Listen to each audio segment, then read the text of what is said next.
नमस्कार, आप देख रहे हैं इंडिया 24x7 लाइव टीवी। मैं साक्षी इस वक्त बड़ी खबर के साथ। 3 राज्य में हुए विधानसभा चुनाव के नतीजे क्या 2024 के लोकसभा के नतीजों पर डालेंगे असर?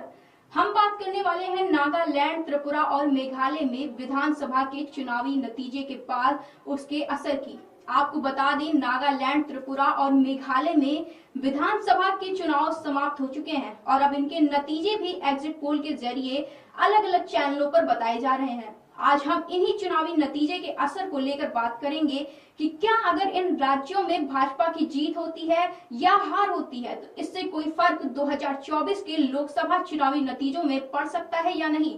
सबसे पहले आपको बता दें कि पूर्वोत्तर के तीनों राज्यों त्रिपुरा, मेघालय और नागालैंड में हुए विधानसभा चुनाव के नतीजों से पहले एग्जिट पोल के नतीजे सामने आ गए हैं और इस साल इन राज्यों के विधानसभा चुनाव के जो नतीजे हैं वो इसी साल होने वाले 6 अन्य राज्यों के चुनावों की सियासी पटकथा लिखने में एक अहम भूमिका निभा सकते हैं, जिसका सीधे तौर पर असर लोकसभा चुनाव 2024 पर पड़ने के पूरे आसार दिखाई दे रहे हैं। तो वहीं बता दें कि नागालैंड, त्रिपुरा और मेघालय के राज्यों में 5 लोकसभा सीटें हैं, जिनमें से नागालैंड की 1 लोकसभा सीट पर 2019 के चुनाव में बीजेपी की सहयोगी एनडीपीपी को जीत हासिल हुई थी। मेघालय की 2 लोकसभा सीटों में शिलांग सीट पर कांग्रेस और तुरा सीट पर बीजेपी की पूर्व सहयोगी एनपीपी को जीत हासिल हुई थी। वहीं त्रिपुरा की दोनों लोकसभा सीटों पर बीजेपी का ही कब्जा रहा है। बताते चले कि विधानसभा चुनावों को लेकर सामने आए एग्जिट पोल के मुताबिक त्रिपुरा और नागालैंड में बीजेपी आसानी से सत्ता में वापसी करती दिख रही है। वहीं मेघालय चुनाव को लेकर सामने आए सभी एग्जिट पोल त्रिशंकु विधानसभा की ओर इशारा करते हुए दिखाई दे रहे हैं। तो वहीं त्रिपुरा की बात करें तो त्रिपुरा के पूर्व राज परिवार के प्रद्योत माणिक्य देव वर्मा के नेतृत्व में टिपरा मोथा पार्टी के बेहतर प्रदर्शन से सीपीआई और कांग्रेस इस बार रसातल में जाते दिख रहे हैं। बात करें मेघालय विधानसभा चुनाव की तो सामने आए तमाम एग्जिट पोल में कांग्रेस के सिकुड़ने का अनुमान भी लगाया गया है। तमाम मीडिया रिपोर्ट्स के अनुसार इस बार 60 विधानसभा सीटों में से कांग्रेस को 3 से 6 सीटें मिलने की संभावना जताई गई है। वहीं बीजेपी को 6 से 11 सीटें मिलती दिख रही हैं।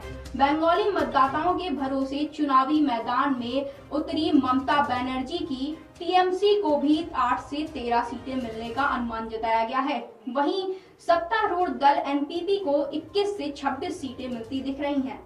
बात करें अन्य की तो अन्य के खाते में 10 से 19 सीटें जाती दिख रही हैं। तो वहीं एक मीडिया रिपोर्ट्स के अनुसार कांग्रेस को 6 से 12 सीटें मिलती दिख रही हैं। मेघालय के इस एग्जिट पोल में बीजेपी को महज 4 से 8 सीटों पर सिमटने की संभावना जताई गई है। वहीं एनपीपी को 8 से 24 सीटें मिलने का अनुमान जताया गया है। अन्य के खाते में 17 से 29 सीटें जाने की संभावना है। इन एग्जिट पोल के आधार पर देखा जाए तो 2024 के चुनाव में राज्य की 2 सीटों पर कांग्रेस के लिए मुश्किलें बढ़ती नजर आ रही हैं। वहीं एनपीपी और बीजेपी के एग्जिट पोल खुशखबरी लेकर सामने आते दिख रहे हैं, जो विधानसभा के साथ ही लोकसभा चुनाव में भी पार्टियों को बढ़त दिखाते नजर आएंगे।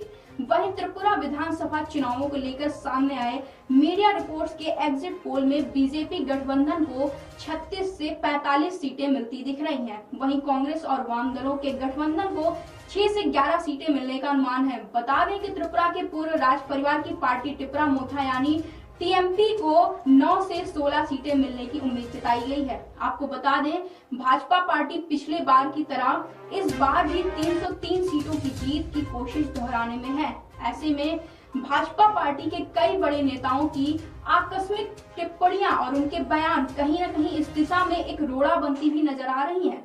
इसके अलावा बात करें प्रधानमंत्री नरेंद्र मोदी की तो पिछले महीने राष्ट्रीय राजधानी में हुई भाजपा की राष्ट्रीय कार्यकारिणी की बैठक में प्रधानमंत्री नरेंद्र मोदी ने भाजपा नेताओं को फिल्मों और व्यक्तित्वों के बारे में अनावश्यक टिप्पणियां करने के प्रति आगाह किया था। उनका कहना था कि हम जो कड़ी मेहनत करते हैं उन पर इस तरह की टिप्पणियां भारी पड़ती हैं। बता दें, यह पहली बार नहीं हुआ है जब उन्होंने यह टिप्पणी की थी। बीजेपी राष्ट्रीय कार्यकारिणी की बैठक में प्रधानमंत्री नरेंद्र मोदी के फिल्मों को लेकर बयानबाजी करने वाले नेताओं को नसीहत देने के बाद गृह मंत्री मिश्रा के सुर बदल गए। बताते चलें कि भोपाल की सांसद प्रज्ञा ठाकुर सहित कुछ वरिष्ठ भाजपा नेताओं ने भी पठान मूवी को लेकर टिप्पणियां की थी। बहरहाल अब इन दिनों इन तीनों राज्यों के नतीजे सामने आने के बाद ही पता चल पाएगा कि किसका प्रदर्शन कितना जोरदार है। फिलहाल विशेषज्ञों का यही मानना है कि आने वाले चुनावों में भारतीय जनता पार्टी को लाभ मिलने के पूरे आसार हैं। बाकी अब रहेगा 2024 के लोकसभा का इंतजार। हम लेते हैं आपसे विदा। देखते रहिए इंडिया 24x7।